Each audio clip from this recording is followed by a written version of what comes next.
Continuamos en Ciudadanos. Bueno, recibimos ahora la visita de Mario Rebel y de Alberto Sabazzini, que tienen la particularidad que integran un frente que a poco se va conformando a nivel nacional, exacto, cuya característica por ahí principal, ahora conoceremos otras, están encuadrados dentro de lo que sería el movimiento Provida. ¿Está bien? Así es, exactamente. En el caso de Mario Rebel, candidato a gobernador sería, y en el caso de Alberto, candidato a presidente. Exacto. ¿Sí? ¿Qué tiempo tienen de conformación como frente? ¿Cómo viene esto? El frente está todavía en el proceso de conformación, hace varios meses ya que estamos trabajando. Esto en realidad es bastante incipiente, mucho más para un movimiento político a nivel nacional. Pero bueno, estamos trabajando, aprovechamos un espacio que quedó vacante, esta es la verdad, frente a al descenso del candidato de Alfredo Olmedo a su candidatura. Bueno, había la necesidad de emerger y de buscar rápidamente un liderazgo y estamos aprovechando un poquitito esa inercia, esta es la verdad. Y bueno, a pesar de que tenemos pocos meses, el frente se está conformando de una manera muy positiva, estamos trabajando muy bien con Mario en la provincia de Buenos Aires y con una cantidad de referentes a nivel nacional. Ahora, Olmedo, si mal no recuerdo, era de Bolsonaro, ¿no? Era uno de casi, digamos que, de los fervientes admiradores de Bolsonaro. ¿Ustedes también? A ver, mi postura es que Bolsonaro es un buen candidato o un buen presidente para Brasil. Si nosotros sacamos el candidato del contexto en el que está, entonces evidentemente vamos a tener una lucha. Yo creo que hay medidas de Bolsonaro que son apropiadas, hay medidas en las que yo adhiero, por ejemplo, estar en contra de la despenalización del aborto, nosotros estamos en contra de la despenalización del aborto, estamos en contra de la ideología de género y mucho más en el marco de la educación sexual integral, pero obviamente hay medidas de Bolsonaro que podrán estar bien para Brasil, no lo sabemos, no nos toca a nosotros juzgar, pero no están dentro de nuestro panorama político. A ver, Bolsonaro, por sus propios dichos, habla, bueno, de la homosexualidad como una enfermedad, y yo digo, por un lado Provida, por el otro lado Bolsonaro, ¿cómo se entiende? ¿Cómo van de la mano una cosa con la otra? No, perdón. Somos cristianos, somos pastores, no somos médicos, o sea que no podemos determinar si la homosexualidad es o no una enfermedad, eso lo tendrían que decir los médicos. Lo que sí nosotros entendemos desde los principios naturales y los principios religiosos que vienen asociados, es que es una actividad que es lo que se llama el pecado. O sea, está mal visto desde los ojos de Dios. No de nuestra visión solamente, sino que Dios lo ha manifestado de esa forma. Entonces el de ustedes es un espacio confesional más que político. No. Vamos a aclarar esto. En nuestro espacio, nosotros somos pastores. Sí. Pero hay gente que no...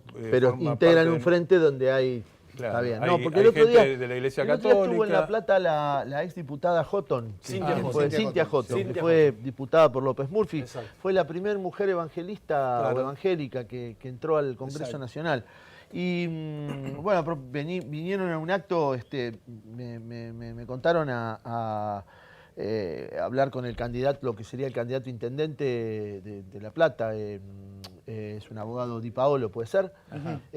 Bueno, no, en ese contexto lo que decía Houghton es que ellos ven, no sé si ustedes coinciden, en que en esta discusión sobre el aborto legal o no, si el aborto asistido legalmente, ¿no? Nadie puede estar a favor del aborto en términos absolutos, digo, si nadie quiere abortar, la cuestión pasa por otro lado, sino porque el que quiera hacerlo tenga mecanismos que le permitan sobrevivir, si se quiere, ¿no?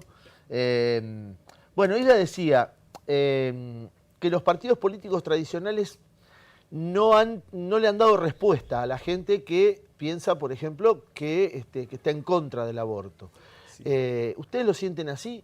Hay varias cosas. En primer lugar, hay una gran mentira detrás del aborto y es el hecho de que si el aborto se despenaliza, las personas pueden tener acceso al aborto en los hospitales y con eso se salvan vidas. En realidad no se salvan vidas porque siempre alguien muere en el aborto, que es el bebé. Esto es lo primero que no tenemos todavía en claro. Lo segundo es que con el aborto le quieren dar salida a un problema sin darle salida. Porque en los casos de embarazos no deseados, hay muchos casos en los que el aborto es una salida para un acto de irresponsabilidad solamente. Pero en los casos de embarazo no deseado realmente por producto de una violación o de un abuso, cuando uno empieza a recorrer el interior del país, se da cuenta que el aborto no solo no resuelve el problema del abuso, sino que lo facilita. En muchos casos, hemos tenido nosotros diálogos, yo he recorrido parte del país con esto, en muchos casos las chicas, esas chicas menores que hace poco han tenido ese aborto, son prostituidas por sus propias madres o sus propios padres. Y las madres, que son las que las inculcan o las empujan a ir a abortar, lo hacen para sacarse el problema del medio, para que las chicas puedan seguir prostituyéndose. Y ese es el problema contra ¿La nena de 11 años de Tucumán se prostituía y la madre la incitó a prostituirse? Muchas de las chicas sí.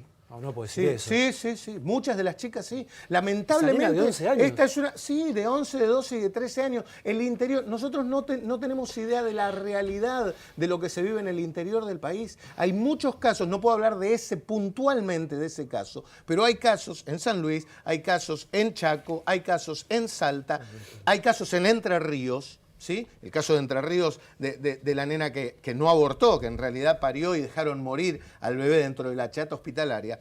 Son casos de chicas que son abusadas por vecinos con la anuencia de los parientes cercanos, o incluso en muchos casos la violación y el abuso es intrafamiliar. Padrastro, en realidad intrafamiliar es una expresión que no es tan exacta. Son padrastros o parejas de la madre que abusan de los chicos. ¿Y eso le habilita que sigan con el embarazo de un ser no deseado, producto del abuso? No, el problema es que el sacarle el bebé, el abortar, primero, asesinar al bebé que es víctima, tanto como la madre, no es una solución. O sea, estamos matando a la víctima, no al victimario. En vez de hablar de endurecimiento de penas para los abusadores, cosa que el sector que impulsa la despenalización del aborto no quiere hablar de endurecimiento de penas. Se niegan a hacer el listado de abusadores, pero sí quieren asesinar a los bebés. Nosotros conocemos casos de chicas que son víctimas, que son producto de una violación y hoy tienen una vida excelente. En el caso de algunos de ellos son profesionales y lo que ellas te dicen es: mi vida vale menos que la de alguien que fue concebido en amor. Está Rosario. bien. De todas maneras, algunos consideramos, o sea, lo que usted está diciendo es una opinión, por supuesto, válida, es lo que usted piensa, de acuerdo a su percepción, por haber recorrido determinadas cuestiones. Ahora, al ser candidato a un espacio político, la política, que es para el bien común, se tiene que basar en informes rigurosos, en datos estadísticos para tener propuestas y generar política pública.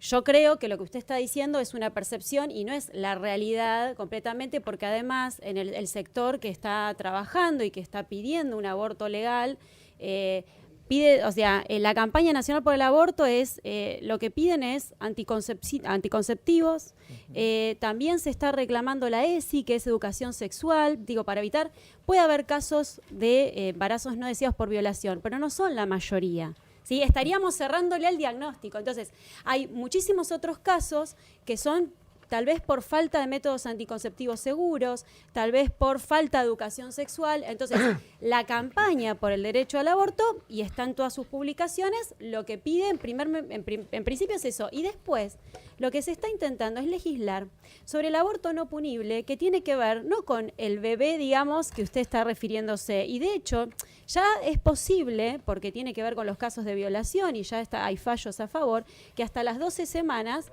digamos, en un caso de violación, por ejemplo, está bien realizar un aborto.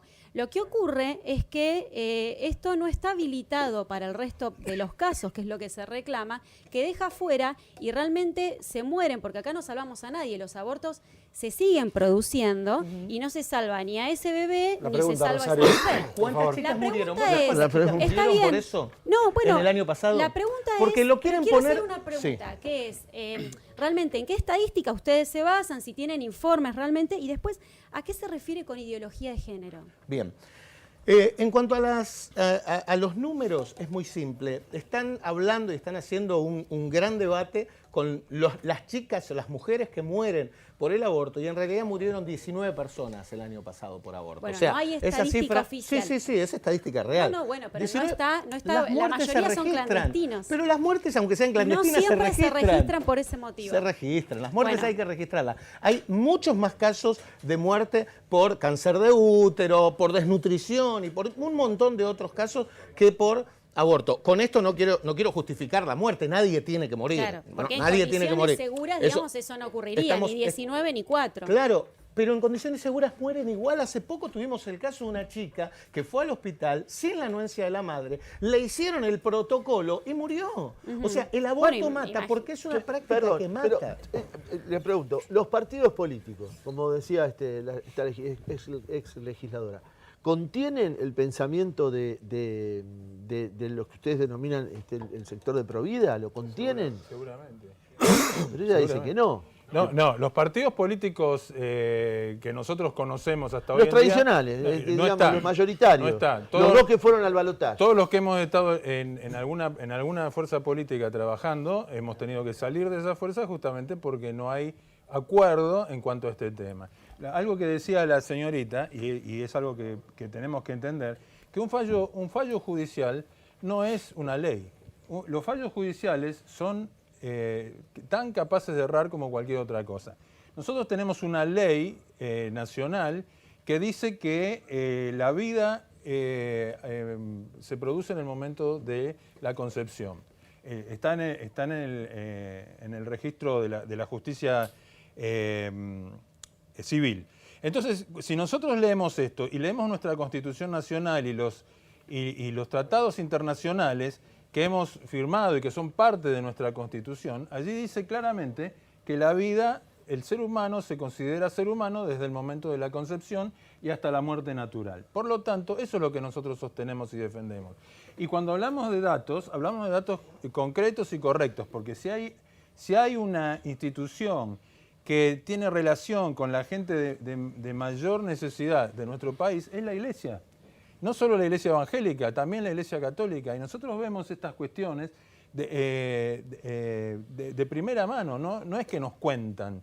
Lo estamos viendo de primera mano. La semana pasada, el caso de una niña que salió clarísimo en todos los medios de comunicación que la madre la entregaba a la prostitución y la hermana mayor participaba de ese negocio. Está bien, pero la Iglesia quiere obligar a una mujer que no quiere ser madre a que sea madre. La Iglesia lo único que hace es proteger la vida desde el momento de la concepción. Dice nuestro Código Penal, ahora hablando del Código Penal, que el aborto es solamente no punible en el caso de una persona con deficiencia mental.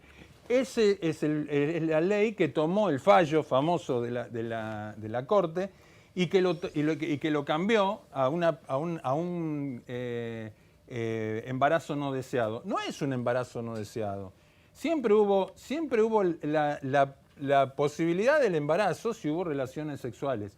Por lo tanto, eso del embarazo no deseado es bastante ilógico, Mario, ¿verdad? Los cambios de tema, los llevo directamente a las elecciones. Son las PASO. El frente que ustedes están, por los cuales van a ser candidatos, no llega al piso que establecen las PASOs. ¿A quién van a apoyar? Los evangelistas, ¿a quiénes van a apoyar? No, en este momento no podemos apoyar a ninguno. En este momento no podemos. De hecho, una de las grandes... ¿Van a votar en blanco como la izquierda? No sé si vamos a votar en blanco como la izquierda. Yo te estoy diciendo la pero realidad sí, hoy. no van a apoyar a ninguno. La realidad hoy es que estamos jugándonos las cartas para entrar nosotros. Bueno, pero Alfredo del Medo, O sea, si yo empiezo... Alfredo del Medo es el referente, el más conocido dentro del movimiento evangélico. Y bajó su candidatura porque no le daba la nafta a nivel nacional. le daba la nafta y le sobraba. Le mostraba encuestas Le daba truchas. la nafta y le sobraba. Y uno de los que le mostró una encuesta trucha está en canas de elección. Bueno, pero le daba la nafta seguramente. Mira, es sencillo. ¿Por qué se bajó? Ningún qué se bajó? político, ¿Por qué se no bajó? sabemos. Habría que preguntar. No sabemos. Yo no tenía planeado hace 2 años estar en este programa como candidato a presidente. Esto emerge de la necesidad del grupo, del espectro pro vida, que necesita un referente para decir bueno, no sabemos si vamos a poder ganar las elecciones, pero queremos, aunque sea, empezar a meter legisladores, empezar a meter diputados y dejar de golpear la cacerola desde afuera del También Congreso. referente del movimiento Pro Vida es Amalia Granata. Por supuesto, y acaba de tener 170.000 votos en Santa Fe, siendo la tercera candidata a diputada más votada. ¿Y su objetivo solamente como frente es trabajar por el esquema contra el aborto? No, por supuesto que no. A ver, cuando hablamos de ser pro vida, no podemos limitarnos a la no despenalización del aborto, porque aparte sería una hipocresía. Nosotros entendemos y defendemos, como decía Mario recién, la vida desde el momento de la concepción hasta la muerte natural, dando una calidad de vida a lo largo de todo el proceso. O sea, no creemos en una economía como la que estamos viviendo, donde los impuestos ahogan a las personas, ahogan a los empresarios. No creemos en una calidad de vida donde los abuelos no tienen para comprar los medicamentos. Entendemos que la patria necesita ser reestructurada, pero no en base a intereses internacionales o en base a los intereses de unos pocos o de un determinado sector, sino en base a principios y valores. Gracias a los dos por haber venido, mucha suerte. Muchas gracias. Nos estamos viendo. Muchas gracias a ustedes. Y usted quédese, hay muchos más ciudadanos todavía. Ya volvemos.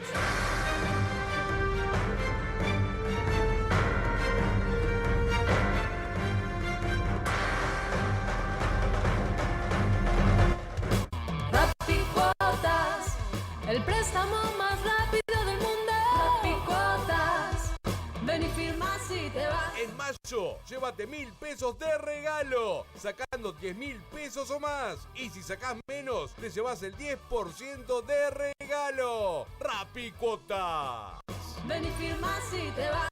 Todos pueden tener un préstamo en un abrir y cerrar de ojos. Rapicuotas es el préstamo más rápido del mundo y es para todos. En La Plata, pasa por Diagonal 80, esquina 50. Y nuestro local de 12, esquina 56. En Los Hornos, 66, entre 136 y 137. En Olmos, 197, entre 44 y 45. En Ensenada, La Merced y Sarmiento. Y ahora, nueva sucursal en Villa Elisa. Encontranos en Arana, esquina 6. ¿Todavía tenés dudas? No hay motivos para ir a otra financiera. Rapicuotas. Ven y firma si te vas. Sujeto a aprobación de requisitos. Por tu trabajo, por tus derechos, por tu salud. SatSide Seccional La Plata, el sindicato de las nuevas tecnologías. Organización de Seguros Mario Machado, productor asesor de seguros, agente exclusivo Federación Patronal. Llámenos al 452-5958.